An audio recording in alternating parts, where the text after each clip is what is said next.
Welcome back. So let's get right into it. If early Christians had ideas that sound a lot like the rapture, why did it take almost 1,800 years for the doctrine we know today to actually take shape? And what role did one man, John Nelson Darby, play in all of this?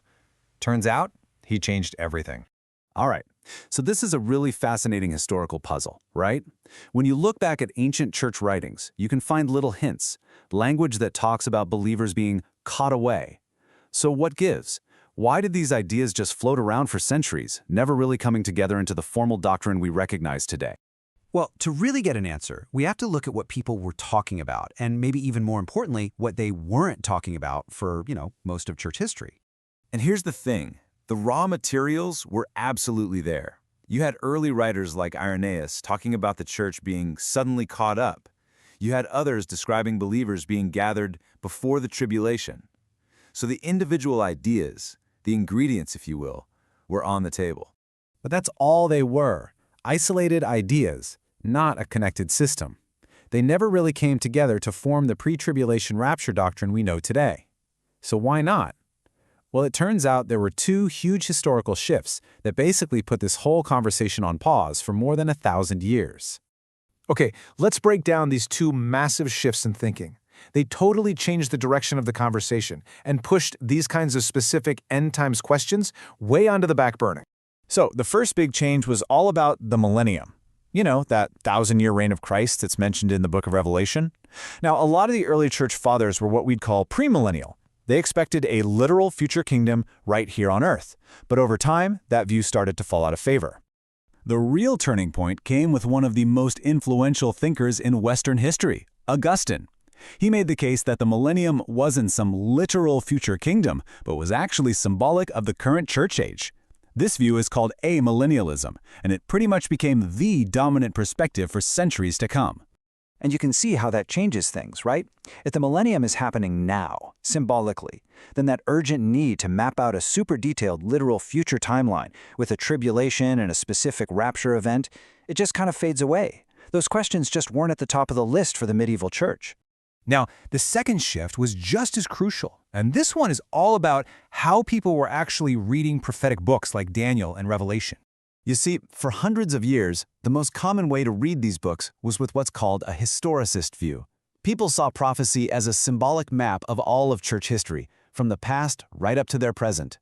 But to build a detailed system like the pre-trib rapture, you really need a futurist view, where you see these prophecies describing specific, literal events that haven't even happened yet.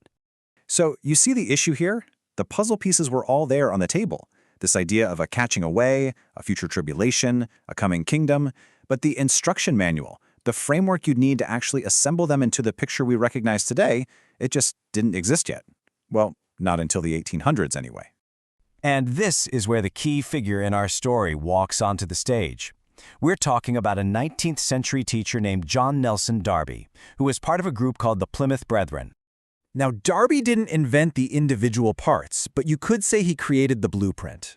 He took that futurist and premillennial framework we talked about, he added a really sharp distinction between God's plan for Israel and his plan for the church, and then he organized it all around one central organizing idea. And this was the core of his whole system, the concept of a two-stage return. It goes like this. First, Christ comes for his church, meeting them in the air. Then, later, after the tribulation, he returns with his church to judge the world and set up his kingdom. It's really important to point out, though, that Darby never called this a secret rapture. He saw it as sudden and distinct, for sure, but not some kind of hidden event. This two-stage model was the absolute key that created a clear separation between the rapture and the final second coming. Now, this new organized system didn't stay a little niche idea for long.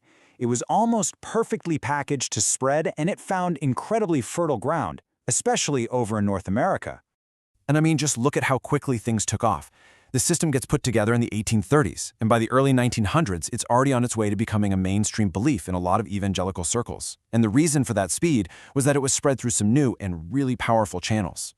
This idea spread through big Bible conferences, preaching tours, and eventually new seminaries. But honestly, the single biggest game changer, the engine that drove this whole thing, was the Scofield Reference Bible. For the first time, it put study notes explaining Darby's system right there on the page next to the Bible text itself. All of a sudden, it was accessible to millions of regular people. Okay, so this brings us right back to where we started. After looking at all this history, is it really fair to say that John Nelson Darby invented the rapture? Well, the best answer is no, not exactly. He didn't invent the basic idea of believers being caught up. We already saw that language in early church writings. What Darby did was build the specific, detailed theological system that most people think of today when they say the pre-tribulation rapture. A great way to think of it is that he was the architect who designed the building. He didn't invent the bricks. And really, understanding that difference moves us past a simple history question and into a much bigger, more important theological one. Because at the end of the day, the ultimate question isn't just how old is this idea or who put it all together. The real question is this system what the Bible actually teaches? And that is exactly where we are headed next. In the final part of this series, we're going to go straight to the source, walking step by step through the key Bible passages themselves to see what they say. I'll see you then.